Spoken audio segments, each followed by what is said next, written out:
राजनीति, आंदोलन, किसान, करप्शन, गरीबी, इन सभी मुद्दों पर आवाज उठाएगा अब तक न्यूज इंडिया।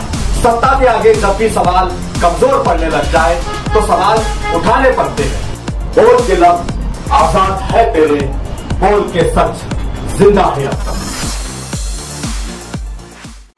मावशी, काय अपेक्षा आपली? माझी अपेक्षा एकच आहे की शेतकऱ्याला म्हणजे इतक्या जण व्यापाऱ्यांनी इतक्या जणांनी मारायला नको होतं। बरोबर आहे, माझा लहान मुलगा आहे, 2 मुलं आहे, 1 मुलगी आहे, आमचं फक्त त्यांच्यावरच जीवन आहे। आज त्या माणसाला खूप बेदम मारून हे केलं, ते माणूस काम नाही करणार तर आम्ही काय करणार, काय खाणार, शेतीमध्ये काय पिकवणार, कर्जबाजारी आहे आम्ही आणि आज यांनी एवढं मारायला नको होतं। आमच्या शेतकऱ्यांना एकच आवाहन करते मी की तुम्ही आमच्या पाठीमागे राहा आणि न्याय मिळवून घ्या। आज आमच्यावर प्रसंग आला, उद्या तुमच्यावर बी येईल।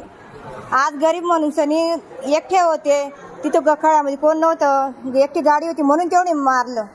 म्हणजे यांना सरकारने लायसन माल खरेदी करण्यासाठी दिलं आहे का मारण्यासाठी दिलं आहे? आज शेतकऱ्याला जर असे हे करत राहिले तर मग कोणाच्या जीवावर हे करतील? माझा माणूस आता काम करणार नाही तर आम्ही जगायचं कसं, काय करायचं, आम्हाला न्याय कसा मिळेल? मग आता तुम्ही आम्हाला न्याय मिळवून द्या। सरकारला माझं एकच आव्हान आहे की तुम्ही आम्हाला न्याय मिळवून द्या। दादा, काय नाव आपलं? माझं नाव दीपक पंडितराव पानसरे। राहणार कुठे? चिखलवाड। हो। 2 दिवस अगोदर मुंगसा मार्केटमध्ये काय झालं? तर मी कांदा नेला होता माझा विकण्यासाठी। तिथं माझा कांदा 1700 रुपये गेला होता। 1700 रुपये गेल्यानंतर खळ्यावर गेलो त्या व्यापारीच्या। परत त्यांच्या व्यापाऱ्यांनी वांदा घातला। मी त्यांना मान्य केलं माझा 1-2 कांदा खराब आहे। परत त्यांचा तो व्यापारी असा कांदा चोळून खराब करून मला दाखवत होता। म्हटलं तुम्ही याचे पूर्ण कांदा खराब करशाल तर माझा कांदा खराब होणार आहे। म्हटलं तुम्हाला नाही घ्यायचा, माझा कांदा भरून द्या तुम्ही, मी वापस घेऊन जातो। नाही म्हणे आम्ही काही तुमची हमाली आहेत का आणि आम्ही असं करायचं तसं करायचं। म्हटलं ताण मारू नका, माझा कांदा मी वापस घेऊन जातो, तुम्ही भरून द्या। नाही म्हणे तर 500 रुपये द्या, आमच्या माणसांना भरून देतील म्हणे। म्हटलं कसं काही पैसे देऊ तुम्हाला, माझं पैसे नाही।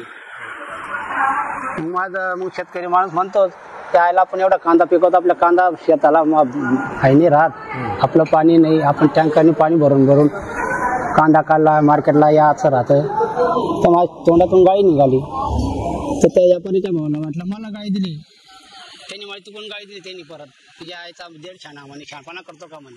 म्हणून पण बोललो त्याला, तर ती आईचा बसा तू कोणाला गाडी देतो यार म्हटलं। तिथून पळताना डायरेक्ट माझी गचंडी भरली, मला डायरेक्ट त्यांनी हानमान सुरू करून दिली। त्यांनी किती लोक? व्यापारीचा भाऊ, तो मापारीवर एक पोरगा होता तो, आणि काट्यावरचा माणूस बी तिथून धावून आला आणि तो बी मला मारायला लागला। असे या 4 माणसांनी मला बेसूम मारलं शुद्ध पडस्त।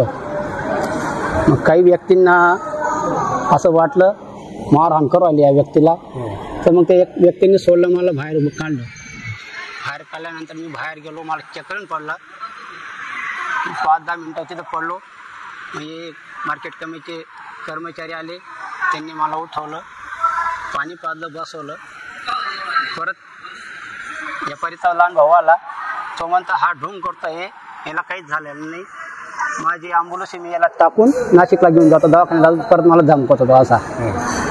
परत मग व्यापार झाला, तिकडनं ते आले व्यापारी, परत त्यांनी शिवी घाली, हा माझे ते का म्हणे। परत त्यांनी मला असं छातीत ताप मारली।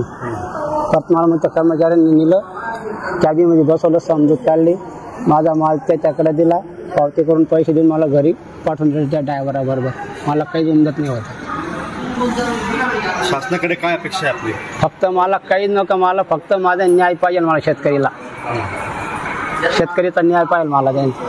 त्या मुंगसा मार्केटमध्ये एवढे शेतकरी होते, तुमची बाजू कोणीच नाही मांडली का? कोणी आलं नाही का तुमचं? शेतकरी माणसं म्हणजे दादा तिथं 7-7:30ची बातमी आहे, आणि शेतकरी दादा ज्याच्या खळ्यावर झाले होते, माझी गाडी एकटी त्यांच्या खळ्यावर होती, त्याच्यामुळे कोणी नव्हते मला सोबत सपोर्ट करणारे शेतकरी।